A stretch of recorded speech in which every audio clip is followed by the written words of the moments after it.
शहंशाह बनाने गया था।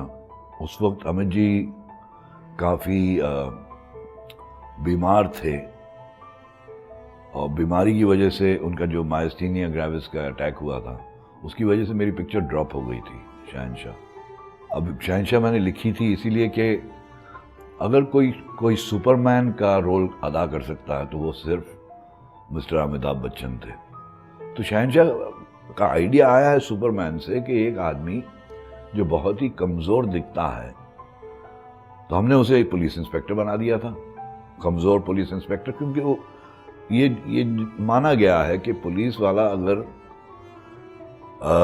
अपना काम करने पे आए तो कुछ भी कर सकता है, चाहे वो जितना भी वीक हो, लेकिन उसके ऊपर जो जितने लेयर्स हैं वो उसे परफॉर्म नहीं करने देता।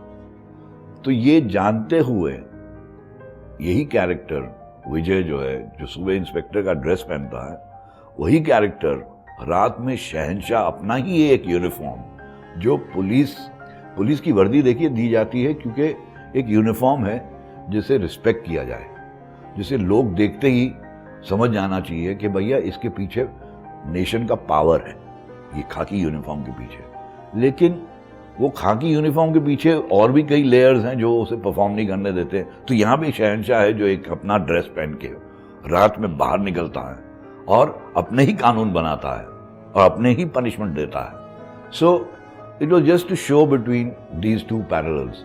तो हमने विजय का कैरेक्टर जो था, जो वीक है, उसमें कॉमेडी ले आए थे और एक्शन के लिए जो पावरफुल डायलॉग्स दिए जाते हैं वो शहंशाह को दिए थे। And Shahenshah I think became an iconic name. शहंशाह आज अमिताभ जी तो जाने जाते हैं कि शहंशाह हैं। ना ही सिर्फ शहंशाह के डायलॉग बहुत पावरफुल थे, कालिया के I think even more powerful थे, बिकॉज दो कैरेक्टर्स थे, एक प्राण साहब थे, एक अमिताभ जी, जो जब भी खड़े होते हैं तो ऐसे डायलॉग्स बोलते हैं कि लोगों की तालियां बजती ही बजती थी जब भी ये दो कैरेक्टर्स आमने सामने आते हैं। और यही मेरा इंटेंशन था, बिकॉज जंजीर जब बनी थी तो जंजीर में 3 कैरेक्टर्स याद आते हैं आपको, एक अमिताभ बच्चन का, एक प्राण साहब का और एक अजीत साहब का। और तीनों की लैंग्वेज जो थी, if you compare it to Kaalia language is very powerful. और वो डायलॉग्स आज भी रिपीट किए जाते हैं। अब कितने साल हो गए हैं, 81 में पिक्चर रिलीज हुई थी कालिया, और आज भी लोग कहते हैं कि हम जहाँ पे खड़े हो जाते हैं लाइन वहीं से शुरू होती है।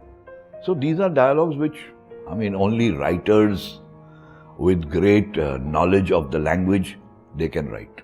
डॉन की मुझे एक बात याद है बहुत अच्छी तरह, क्योंकि मैं 1 साल से पीछे पड़ा हुआ था अमित जी के भैया मेरी कहानी सुन लो कालिया, और 1 साल से मैं सुना नहीं पाया था उन्हें। कभी यहाँ चला जाता था, कहीं वहाँ बुलाया जाता था, लेकिन फाइनली डॉन का जब क्लाइमैक्स हो रहा था एक सेमेट्री के सेट पे चांदीवली स्टूडियो में, उस दिन अमित जी ने मुझे कहा हमारे पास काफ़ी टाइम है तो यहीं आ जाओ, यहीं पे कहानी सुना दो। तो पीछे एक्शन चल रहा था डुप्लीकेट्स का और सामने मैं बैठ के अमित जी को कहानी सुना रहा था। तो वहीं पे मेरी कहानी जो थी, और पहली बार मुझे एक चांस मिला अमित जी को डायरेक्ट करने के लिए, वहीं पे हाँ हुई थी, वो थे डॉन के सेट पे। डॉन के डायलॉग्स भी अगर आप देखें आज भी, डॉन के dialogues are also remarkable and a very great screen play.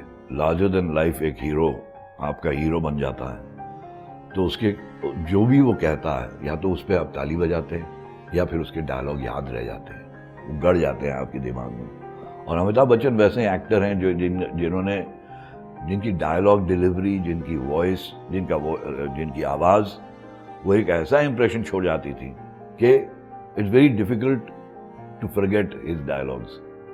तो जो भी फिल्म अगर आप देखेंगे अमित जी की, उसमें कहीं ना कहीं कोई ना कोई डायलॉग है जो आपके जहन में उतर आता है।